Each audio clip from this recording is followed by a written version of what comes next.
सदन चलता है तो सदन में नहीं नजर आते हैं, जब मुद्दा मिलता है तो सड़क पर नजर नहीं आते हैं, और जब मौका हार होती है तो फिर कहीं विदेश चले जाते हैं।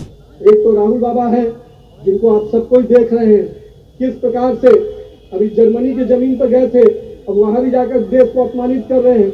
माननीय गृह मंत्री अमित शाह जी का जो सपना है कि पंचायत से पार्लियामेंट तक भगवा लहराएगा, तब भाजपा का स्वर्णिम युग आएगा। 2025-26 का बिहार निश्चित रूप से विकास के वो मायने लिखने वाला है। हम पंचायत और निकायों के स्तर पे अगर अच्छा नेतृत्व खड़ा कर देंगे तो निश्चित रूप से 2047 का बिहार भी विकसित बिहार बनकर उभरेगा। हम भाजपा के कार्यकर्ता 24 घंटा काम करते हैं, 24x7 काम करते हैं। जिस अपेक्षा से वक्त दिया है उनकी अपेक्षाओं पर खड़ा उतरने का समय है। 2025-26 का बिहार निश्चित रूप से विकास के वो मायने लिखने वाला है जिसमें बड़े पैमाने पर युवाओं के लिए रोजगार के अवसर होंगे, बड़े निवेश के अवसर होंगे। इसलिए बिहार को आगे बढ़ाने के लिए आप सब कार्यकर्ताओं को भी अभी भी मेहनत और परिश्रम करना होगा।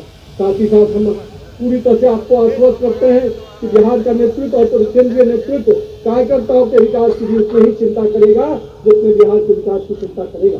मैं आप सबको आज के इस अवसर पे बातें कई विषयों पे आई है। मैं आज हमें गुरु प्रकाश अभी बोल रहे थे, बहुत बड़ी बात कहा है भाई ने। मैं आपको बताता हूँ, माननीय गृह मंत्री अमित शाह जी का जो सपना है कि पंचायत से पार्लियामेंट तक भगवा लहराएगा, तब भाजपा का स्वर्णिम युग आएगा, वो इसलिए कहा है कि 1 लाख से अधिक युवा नेतृत्व, नरेंद्र मोदी का जो सपना है कि 1 लाख से अधिक युवा नेतृत्व निकालना है, तो वो नेतृत्व तभी निकलेगा जब पंचायत से पार्लियामेंट तक हमारे कार्यकर्ता आगे बढ़ेंगे। आने वाले समय में राज्य में के अंदर भी पंचायत और निकाय के चुनाव है। मैं आप कार्यकर्ताओं से आग्रह करता हूं, अगर नेतृत्वकर्ता बनना है तो अपने अपने क्षेत्र में जाइए, जनता के साथ जुड़ के काम कीजिए, जनता के समस्याओं में खड़ा उतरिए।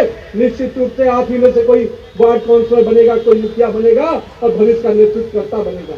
यानी बिहार के पंचायत निकाय चुनाव में भी हम सबको अभी से लग जाना है, क्योंकि ये चुनाव निश्चित रूप से बदलते हुए बिहार की एक नई तस्वीर प्रदान करेगा।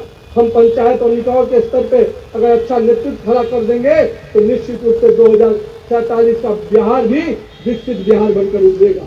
मैं आज यहाँ पर अपने साथियों से यह भी कहूँगा, कोई बहुत लोग ऐसे हैं जो पार्ट टाइम पॉलिटिक्स करते हैं, राहुल गांधी टाइप, जो आधा समय बिहार में जब आते हैं या देश में आते हैं तो केवल एक देश की बात थोड़ा मोड़ा करके फिर विदेश चल जाते हैं।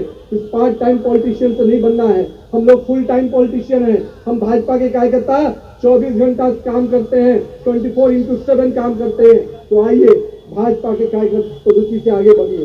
ये जो पार्ट टाइम पॉलिटिशियन बिहार में भी एक है, सदन चलता है तो सदन में नहीं नजर आते हैं, जब मुद्दा मिलता है तो सड़क पर नजर नहीं आते हैं, और जब मौका हार होती है तो फिर कहीं विदेश चले जाते हैं। एक तो राहुल बाबा है जिनको आप सब कोई देख रहे हैं किस प्रकार से अभी जर्मनी की जमीन पर गए थे, अब वहां भी जाकर देश को अपमानित कर रहे हैं। उनकी एक प्रथा है, देश में रहेंगे तो देश के संविधान को गाली देंगे, देश के कॉन्स्टिट्यूशन बॉडी को गाली देंगे, चुनाव आयोग को गाली देंगे, सुप्रीम कोर्ट को अवमानना करेंगे। लेकिन जब यहाँ देश के बाहर जाते हैं तो देश को ही गाली देते हैं। ऐसे युवाओं को युवा आप कह नहीं सकते, ऐसे लोगों को सजा देने का समय आ गया है। बिहार की जनता ने सजा दिया। जो वोट की चोरी का आरोप लगाते थे, जनता ने वोट की चोट ऐसा लगाया कि बिहार से जो भागे हैं तो जर्मनी में जाकर बैठे हैं। मैं आपसे यही कहूंगा कि मेरे युवा साथियों, राहुल गांधी का पार्ट टाइम पॉलिटिशियन हम नहीं बन सकते हैं। आप आइए, बिहार के राष्ट्र प्रदेश अध्यक्ष के नेतृत्व में, माननीय सम्राट चौधरी और विजय सिन्हा के नेतृत्व में हम लोग सबको मिलकर बिहार के विकास में पूरा योगदान दें। आने वाला समय बदलाव का समय है।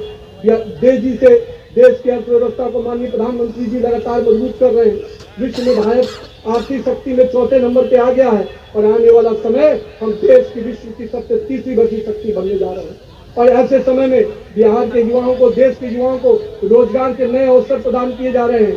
बिहार ने भी टारगेट लिया है कि हम 1 करोड़ युवाओं को रोजगार देंगे, लेकिन रोजगार देने के साथ साथ हम सबको उन युवाओं के साथ जुड़ना भी पड़ेगा। इसलिए मैं आज पुनः अपने प्रदेश नेतृत्व को, सभी लोगों जो यहाँ मंच पर उपस्थित हैं, मैं उनका बहुत बहुत आभार व्यक्त करता हूँ। और इतना कहूँगा, मैं कहीं भी बैठा हूँ लेकिन मेरे दिल में पटना की बाकी पूरा बिहार की जनता के कार्यकर्ता बसा है। मैं पूरी तरह से बिहार के कार्यकर्ताओं के लिए एक रक्षक बन के बैठा हूँ।